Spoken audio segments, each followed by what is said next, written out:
right, give me a quick sec. We're just going to set you up here where you can get kind of a view, because what I'm doing right now is going to pertain to you if you are trying to make yourself an arrow. So it's time for us to get to the portion of our video series where we look at the arrow, the almighty arrow. So there's a bunch of stuff we need to talk about here in order. So the first thing I'm going to do is I'm going to get to some work here on the shaft, and we're going to talk about the kind of things you want to see on your shaft. So I've left this section untouched, and I will show you. This is really bad stuff. This is not so much, but I can make it smooth without reducing the diameter here. Now, usually if you're sanding, that's almost impossible, guys. That's so hard to do, it's retarded.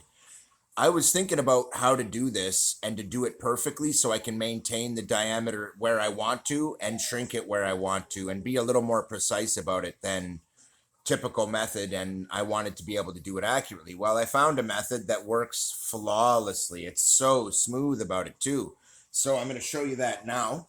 What I've got here is my Dremel, and I've just got a drill bit on here. Now what I've done is this has one of these setups where you press the button and you lock it, okay? So what you're going to do is you're going to take a pair of pliers and you're going to give it just a little bit of a twist, okay? Now I've already done this, so I'm not going to tighten it anymore, but you grab it and you give it just that little bit of a twist. I just get it a little bit more just to show you and to make sure, because what we're going to do is not the typical method that you use a drill bit. Normally you jam it in. We're not going to jam it in. I learned that trick from a girl. Don't just jam it in. That's what she said. So here's what we're going to do. Now you can see here, I've still got a very small amount of this serving material right here. Watch this.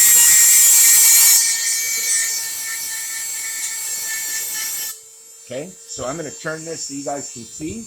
A little more awkward for me, but hey, it's cool. That's my job. Well, not really. I don't get paid. It's true. I don't want that. I want a nice arrow.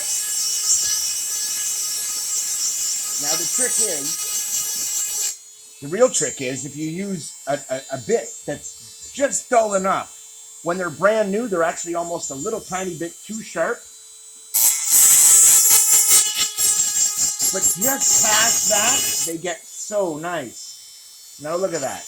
Now we can take off this whole serving chunk, and it's much cleaner, okay? And usually they don't just come off that easy. But I'm just going to smooth my arrow. Smooth it a lot, okay? And now doing it this method, I can also use this method pushing a little harder to reduce the diameter of my shaft if I want to, which towards the back of this very thick arrow, I do. So we're going to get to it, and I'm just going to do this, finish this job here, and I'll show you the result.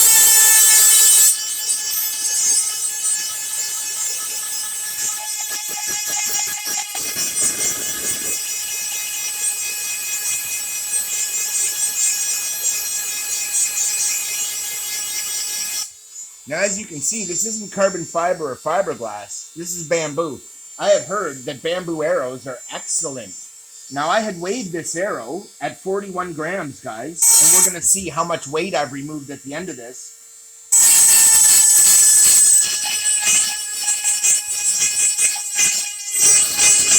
Trick is you want to be gentle.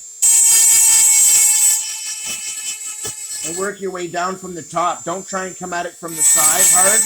Come down on top, and it just melts away.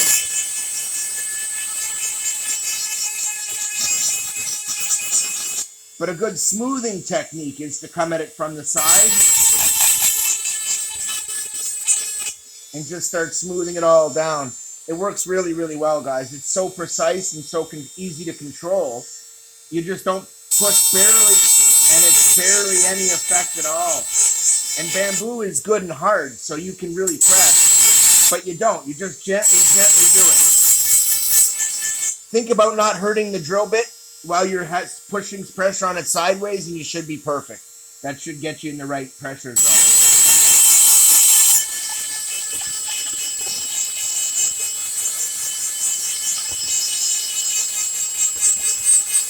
Because really, the key here is in the amount of a pressure that you apply. Watch this. I'm going to skin this and bring it to clean.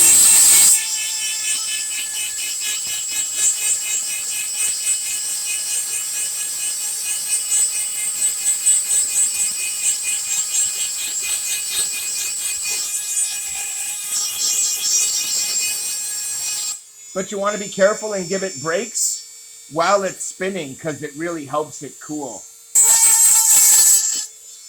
And whenever you see serving coming up, just go ahead and take it off. There's no point dulling your drill bit going through extra crap. You don't have to.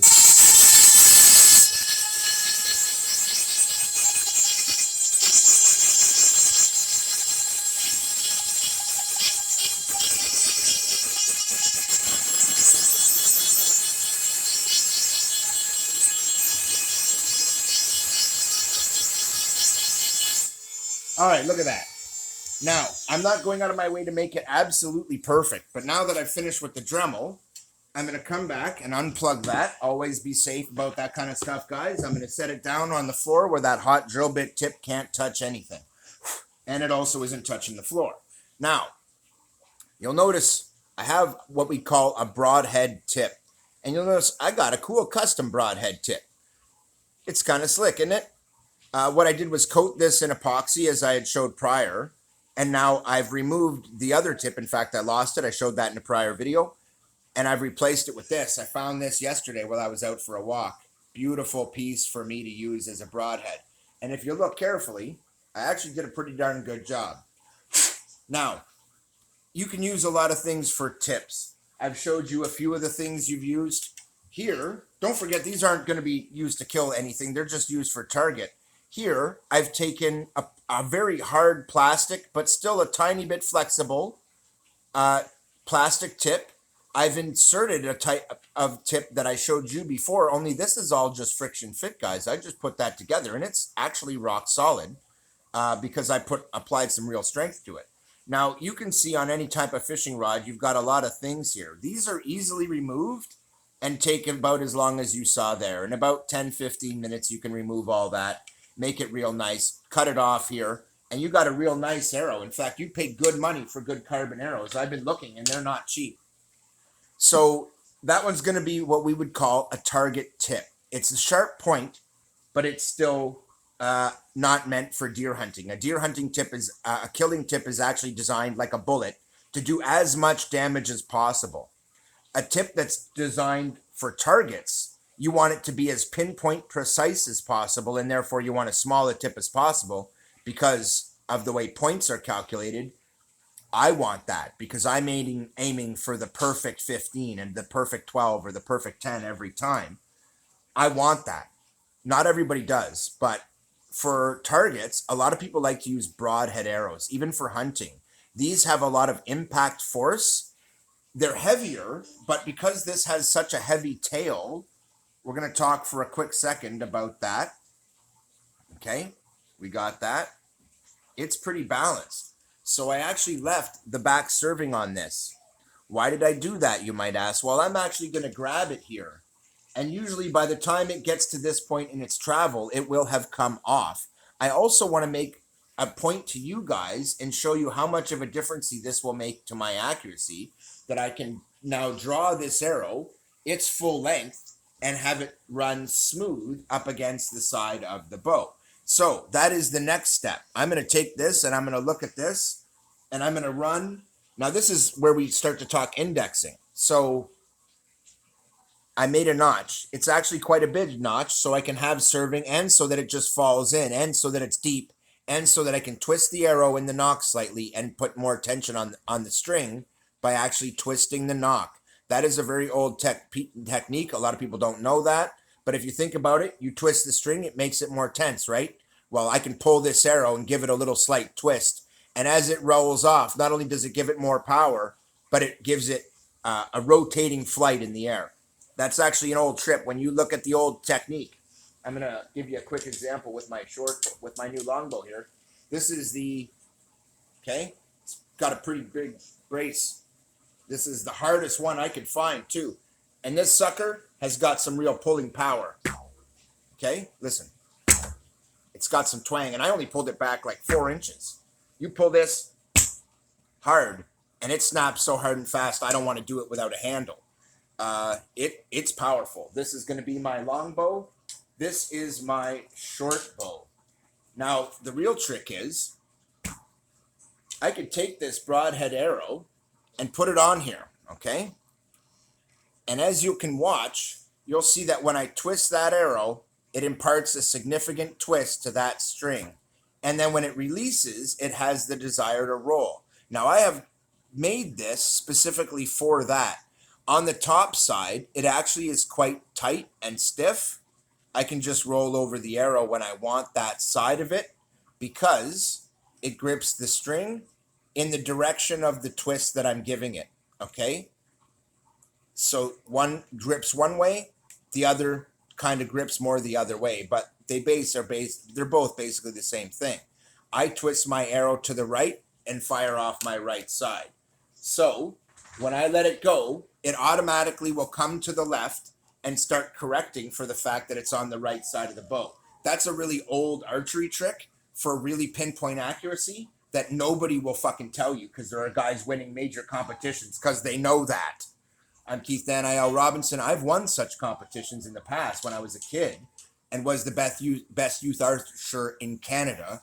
And that's how I know. I know my shit. And I can help you be that kind of accurate. So one of the keys is the indexing.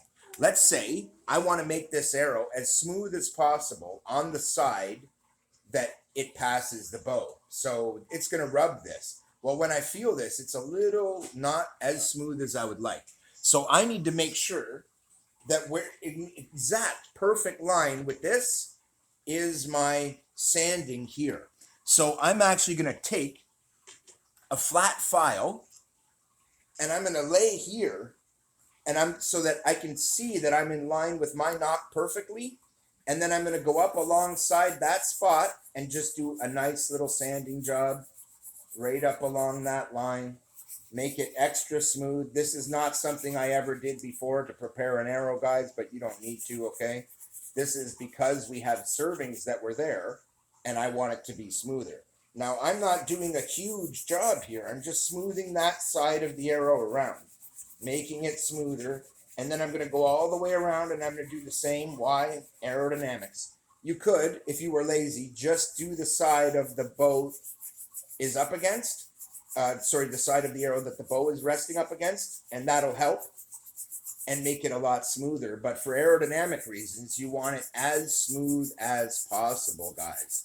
Now, you might think by adding that big fat head of an arrow that's even wider than the original shaft, not only, you'll notice I just switched sides there. You start with the heavier grain and then you go to the lighter one. In fact, in this case, I've started with the lighter one and gone to the heavier one because that wasn't quite enough. I gave it a light on top and now I'm just going to finish it and make it nice. I don't have to make it perfect, but I do want it as smooth as I can get it. And it's much more effective if you just hold it.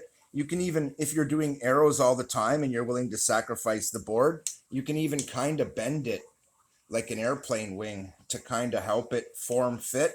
And that way you can just put 3 fingers worth of pressure on it and run it up and down. And I find if you put your thumb there and another finger and kind of just brace it, you can just kind of keep going and going and going and going and perpetually just keep, see that? Just grab the file like that. Take it, blow it out, wipe it off on something to get rid of some of the crap. And since this was the worst area, but it's also the most important, I'll put it to you this way. At the front of the arrow, this is where it's going to be under the most pressure, where I'm struggling the most to hold it, and where you're kind of right in this area. And if there's a bump here, it really throws off your accuracy. Now, when I pull back, this will be a smooth arrow, come off smooth, and this is indexed properly and wide enough that when I put my string to it, I'm not going to be kicking it off. If you twist either way, you are affecting the flight of that arrow, and a lot of people don't realize that. They don't look about that and they don't think about that. But I have used that for years. It's an old hunting tick. It does the trick. You'll see it. It really is a great one. To be able to just put that little twist on the string can make all the difference in the world and can allow you to achieve longer range shots than you usually get with a lot better accuracy, guys. That is a hunting tip and a survival tip from Keith. If you're going to shoot something, fucking kill it. That being said, you can see I'm not making tips to hunt. I don't, in fact, do a lot of hunting. I live in a city and I don't feel like I should be hunting. I'm well fed. So this is it on this one. I am done. I do my archery for killing targets, guys. And I love it. Kill them all.